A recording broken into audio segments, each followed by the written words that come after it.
Andhra Pradesh cabinet తీసుకున్నటువంటి నిర్ణయాలు కొన్ని వివాదాస్పదంగా మారాయి. ముఖ్యంగా వీటిపై చర్చ నడుస్తుంది. ముఖ్యంగా విద్యా వైద్య రంగాల్లో కూడా బేసిక్ ఇన్ఫ్రాస్ట్రక్చర్ అంటే మన మౌలిక వసతుల కల్పనను ప్రైవేట్ వ్యక్తులకు అప్పగించేందుకు పీపీపీ విధానాన్ని ముసాయిదా బిల్లును కూడా రూపొందించింది. దీనికి ఏపీ కేబినెట్ ఆమోదించింది.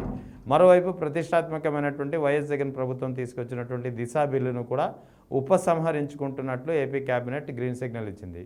సో ఈ అంశాలపై మనతో మాట్లాడేందుకు జాయిన్ అవుతున్నారు గుంటూరు నుంచి ప్రముఖ న్యాయవాది రజనీ గారు. నమస్తే మేడం. నమస్తే అండి మేడం, ఎలా చూడాలి లాజిస్టిక్స్, రవాణా, విమానాశ్రయాలు, పోర్టులు, తర్వాత పునరుత్పాదక ఇంధనాలు, దీంతోపాటు విద్యా వైద్య రంగాలు కీలకమైనవి. ఈ అన్ని రంగాల్లో బేసిక్ ఇన్ఫ్రాస్ట్రక్చర్ కల్పించేది ప్రైవేట్ వ్యక్తులకు అప్పగించడానికి పీపీపీ విధానానికి రూపకల్పన చేసింది ఏపీ కేబినెట్. నిన్న ఒక నిర్ణయం తీసుకుంది. అంటే అన్ని రంగాల్ని ప్రైవేట్ పరం చేసేస్తే ఇంకా ప్రభుత్వం ఉన్నది ఎందుకు? ప్రభుత్వం ఏ బాధ్యతలు నిర్వహిస్తుంది అంటే ఏం చెప్తారు?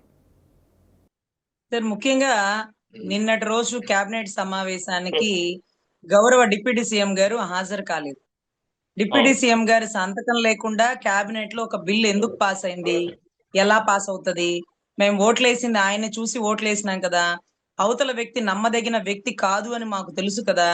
ఆయన ఉన్నాడు, ఆయన నడిపిస్తాడు, నేనున్నాను, నన్ను నమ్మండి, నా వ్యూహం నాకు ఉంది అని అన్నాడే కాబట్టి కదా చాలా మంది ఈ రోజు సైకిల్ గుర్తు కూడా చూడడానికి ఇష్టపడనటువంటి ఎంతో మంది సామాజిక వర్గం ఆయన అభిమానులు ఆయన్ని నమ్మి ఓటేస్తే ఈ రోజు పబ్లిక్ విధానాలన్నీ ప్రైవేటీకరణ చేసేస్తున్న బిల్లుకి తన ఆమోద ముద్ర వేయకుండా తన అసమ్మతిని తెలపాల్సినటువంటి కేబినెట్ సమావేశంలో మౌనం అర్ధాంగీకారం అన్నట్లుగా తను రాకపోవడం అది ఏంటి సంకేతం? ఎందుకు రాలేదు? ఎందుకు రాలేకపోతున్నారు? ఎందుకు దాన్ని ప్రశ్నించలేకపోతున్నారు? సో అర్థం కాని విషయం అండి. మీ రోజు బిల్ ఎలా పాస్ అవుతుందండి? డిప్యూటీ సీఎం అంటే అర్ధనారీశ్వరుల్లో ఒకరు శివుడు, ఒకడు పార్వతి అన్నట్టుగా ఈ రోజు డిప్యూటీ సీఎం గారి ఆమోదం లేకుండా, ఆయన అభిప్రాయం తీసుకోకుండా ఒక బిల్ పాస్ చేసినారంటే ఉప్మాలో కరేపాకు లాగా పక్కన పడేసినారా? నేను చెప్పేదేంటి, ఆయన ఏం పదవి? రాజ్యాంగబద్ధ పదవి. అందరు మినిస్టర్ లాగే ఆయన ఒక మినిస్టర్. ఇప్పుడు అంటే ఒకరున్నారు. గత గవర్నమెంట్ లో కులానికి ఒకటి ఇచ్చేసినాడు ఆ నాయకుడు, కులానికి ఒకటి. సో డిప్యూటీ సీఎం హోదా ఎంత గొప్పగా పంచి గెలిస్తే వంగ గీతమ్మని డిప్యూటీ సీఎం చేస్తానన్నటువంటి గొప్ప వ్యక్తి. అంటే ఒక మహిళని డిప్యూటీ సీఎం చేస్తాను, ఒక సామాజిక వర్గాన్ని పైకి తీసుకొస్తాను, మిమ్మల్ని నా పక్కన కూర్చోబెట్టుకొని నాతో సహా మీరు కలిసి నడిచే అవకాశం కల్పిస్తానన్న వ్యక్తి ఒక పక్కన అయితే, ఏదో ఆ పక్క ఈ పక్క అన్నట్టుగా ఓ పక్కన డిప్యూటీ సీఎం ఇచ్చి ఆయన ఆమోదం లేదు, ఆయన కేబినెట్కి రాలేదు. సరే, ఆయన ఆరోగ్యం సహకరించట్లేదా అంటే మొన్నటి రోజు స్టేజ్ మీద ఆయనకి కన్నీళ్ళు వచ్చేసేంత గొప్ప సభలో ఆయన పాల్గొన్నారు. అంత గొప్ప ఎండగా అంతమంది జనంలో అంత స్టేజ్ మీద అక్కడ ఉండి బస చేసినారు. అంటే వైజాగ్ దాకా ట్రావెల్ చేసినారు. మంగళగిరి నుంచి కూదవేటు దూరంలో వెళ్ళిపోవచ్చుగా. మరి ఇక్కడికి ఎందుకు రాలేకపోయారు? రావడం ఇష్టం లేదా? లేకపోతే పీపీ విధానంలో మా వాటా ఎంత? మీకు వాటా ఇవ్వం, ఏం చేస్తావు చేసుకోపో. సార్, నాకు ఇక్కడ ఒక డౌట్ వచ్చింది సార్. గతంలో వైసీపీ పార్టీ ఉన్నప్పుడు ఆ పార్టీ అంతకు ముందు ఇంకెవరితోనట, అంటే ఎవరో పార్టీ పెట్టారట, ఆ పెట్టిన వ్యక్తి పేరు చెప్పండి ఒకసారి, నాకు గుర్తు రాలేదు.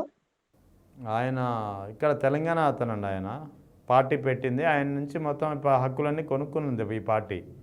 జగన్ వీళ్ళ ఆయన నుంచి మొత్తం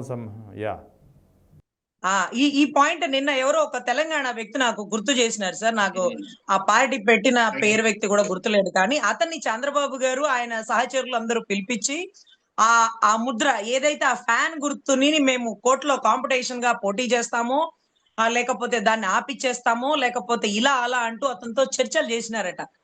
ఆ పార్టీని మీరు వెనక్కి లాగేసుకోండి, మీరు జగన్ గారికి ఇవ్వకండి, ఆయన ఇంకొక పార్టీ పెట్టుకోమనండి, ఆ సింబల్ ఇవ్వకండి, ఆ ఫ్యాన్ బాగా గట్టిగా గాలి వినిపిస్తుంది, గాలి బాగా ఆంధ్ర రాష్ట్రంలో వీస్తుంది అన్నట్టుగా చర్చలు చేసినారట.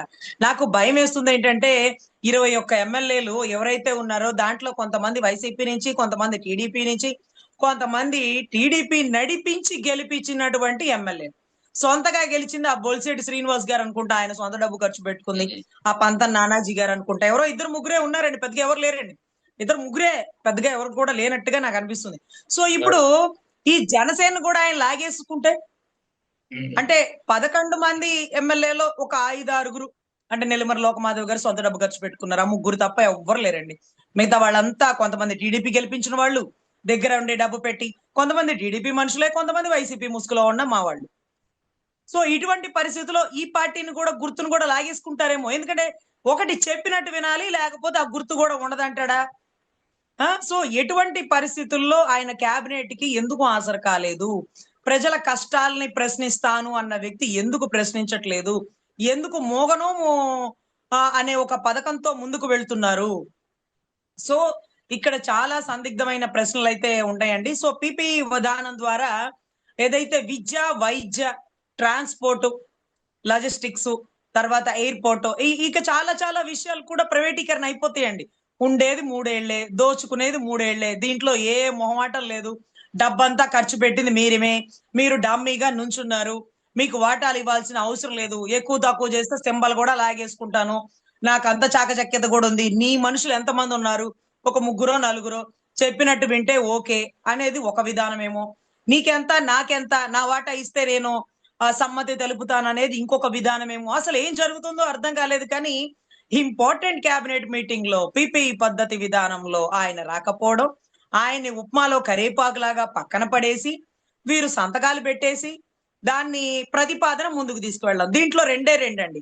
ప్రజల నుంచి ప్రభుత్వాన్ని దూరం చేయడానికి ప్రైవేటీకరణ చేస్తూ ఒక ప్రైవేట్ సామాజిక వర్గం తన సొంత సామాజిక వర్గాన్ని అభివృద్ధి పదంలో ముందుకు తీసుకువెళ్తూ టెండర్లో వాళ్లే, కాంట్రాక్టర్లు వాళ్లే, తినేది వాళ్లే, దోచుకునేది వాళ్లే, పంచుకునేది వాళ్లే, పెంచుకునేది వాళ్లే.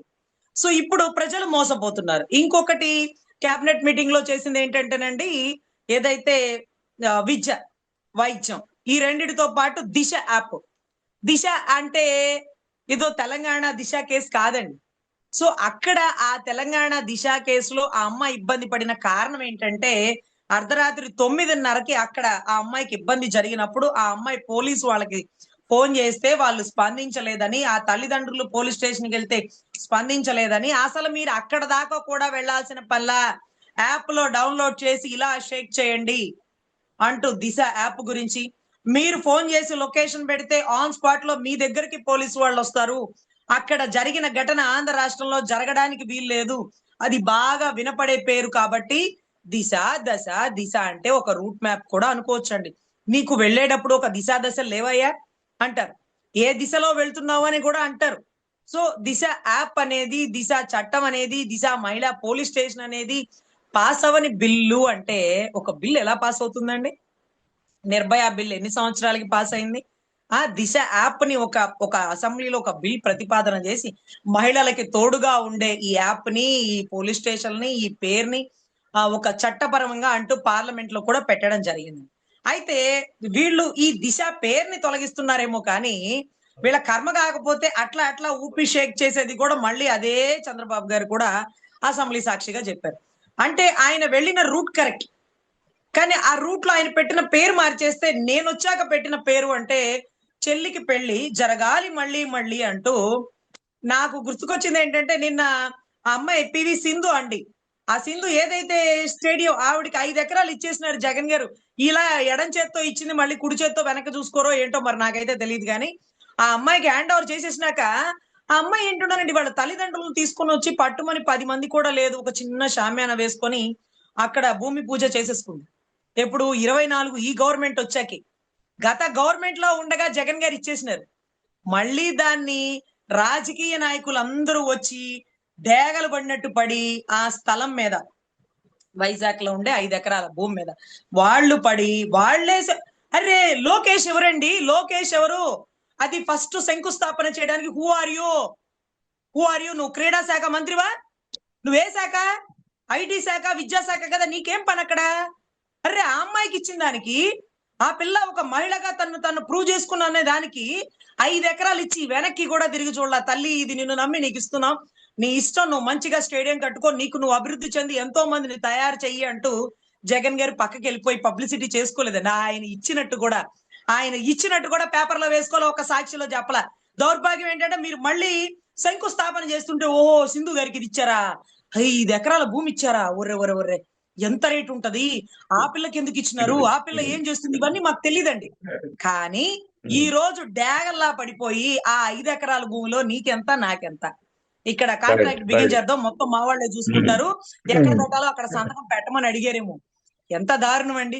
ఇతను ఏ శాఖ మంత్రి, ఏం పని అని వచ్చాడు? ఏం పని అని వచ్చారండి ఆయన? లోకల్ ఎమ్మెల్యేలు ఉండాలా? లోకల్ ఎమ్మెల్యేలతో చేపించాలా? So whatever it may బండి, ఇలాంటి విషయాల్లో ప్రచారంలో చాలా వీక్ గా ఉంటది వైఎస్ఆర్సీపీ పార్టీ అనడానికి. 5 ఎకరాల భూమి ఒక ఆడబిడ్డకి, ఒక క్రీడా శాఖల్లో ముందుకు వెళ్తున్న ఒక తల్లికి ఇచ్చినటువంటి గుర్తుని ఈ రోజు కూడా మళ్ళీ చెల్లికి మళ్ళీ పెళ్లి పెళ్లి అన్నట్టుగా ఆ జియోలు అవన్నీ ఓపెన్ చేసి చూస్తే అప్పట్లో పని చేసుకుంటూ వెళ్ళిపోయారండి. ఆయన ప్రచారం ఎక్కడా చేయలేదు కాబట్టి ఇప్పుడు దౌర్భాగ్యం ఏంటంటే వీళ్ళు ప్రచారం చేస్తుంటే ఆయన గొప్ప, ఆయన ఘనత ఇప్పుడు తెలుస్తుంది. సో దీంట్లో కాంట్రాక్ట్లు వాటాలు వేసేస్తారేమో నాకైతే తెలియదు. ఆ అమ్మాయి ఇక్కడ జాగ్రత్తగా ఉండి స్టేడియం నిర్మించుకోవాలని మనస్ఫూర్తిగా కోరుకుంటున్నానండి.